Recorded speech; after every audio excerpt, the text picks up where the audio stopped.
손님이요? 평일엔 10팀도 안 옵니다. 예전엔 새벽부터 줄 섰는데 2024년 어느 골프장 캐디분이 제게 던진 말이었습니다. 2022년까지만 해도 5천만 명이 넘던 골프장 이용객이 불과 2년 만에 4,741만 명으로 주저앉았습니다. 퍼센트로 따지면 6% 남짓한 하락이지만 현장에서 느끼는 체감은 그 이상이었습니다. 티오프 시간 사이로 바람만 불고 카트 배터리는 충전된 채로 창고에 쌓여갔습니다. 옆 동네 캠핑장도 마찬가지였습니다. 전국 야영장 수는 2024년 기준 3,747개로 역대 최대인데 정작 주말 외엔 텐트 하나 보기 어렵다는 겁니다. 스키장은요, 2009년 전국에 17곳 있던 것이 지금은 6곳이나 문을 닫았습니다. 그중 절반 이상이 최근 3년 사이의 일입니다. 저는 궁금했습니다. 분명 여가 시간은 늘고 건강에 대한 관심도 커졌는데 왜 중산층이 즐기던 레저 시장이 이렇게 무너지고 있는 걸까요? 이런 상황이 벌어진 데에는 아주 충격적인 이유가 있었습니다. 단순히 경기 침체가 아닙니다. 한국 중산층의 여유 그 자체가 사라지고 있었던 겁니다. 골프장 매출이 흔들린 첫 번째 신호는 법인카드였습니다. 대기업들이 접대 골프를 줄이기 시작했고 주중 티타임을 채우던 40부터 50대 직장인들이 하나둘 발길을 끊었습니다. 남은 건 은퇴한 베이비붐 세대 그리고 그들의 시간이었습니다.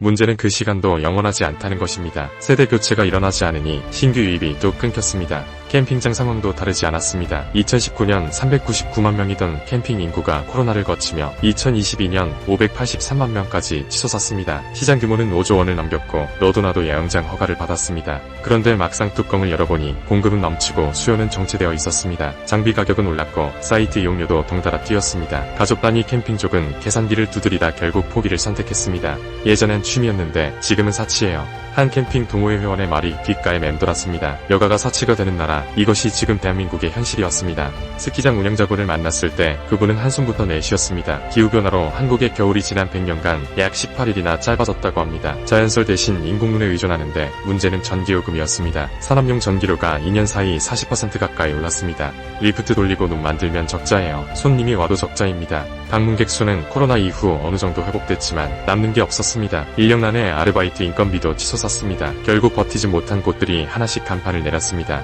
자전거 시장도 마찬가지였습니다. 코로나 특수로 날개 돋친 듯 팔리던 자전거들이 이제 창고에 쌓여 할인 딱지를 달고 있었습니다. 프리미엄 브랜드는 30부터 40% 할인해도 재고를 털지 못하고 있었습니다. 온라인 직구가 퍼지면서 동네 자전거 샵은 하나둘 문을 닫았습니다. 결국 남은 건 초고가 시장과 텅 빈 대중 시장뿐이었습니다. 낚시터에서 만난 한 어르신이 이렇게 말씀하셨습니다. 젊은 사람, 로어 낚시 유튜브는 봐도 민물터에 나눠. 전체 낚시 인구는 2000년대 초 500만 명에서 700만 명대로 늘었습니다. 숫자만 보면 성장입니다. 그런데 민물 낚시터나 동네 낚시용품점은 오히려 쇠락하고 있었습니다. 50대 이상 고령층이 주력이고 젊은 세대는 좀처럼 유입되지 않았습니다. 세대 단절, 이 네 글자가 계속 떠올랐습니다. 골프도 캠핑도 스키도 낚시도 결국 같은 병을 앓고 있었습니다. 근본 원인은 중산층의 여유가 사라진 것입니다. 집값과 물가, 교육비가 가게를 짓눌렀고 고금리까지 덮쳤습니다. 실질 소득은 정체되었습니다. 레저는 줄이기 가장 쉬운 지출이었습니다. 상위 소득층은 회원제 골프장과 해외 스키로 눈을 돌렸습니다. 가격에 민감한 일반 소비자는 떠났습니다. 시장이 상위와 하위로 쪼개지며 허리가 텅 비는 양극화가 현실이 되었습니다.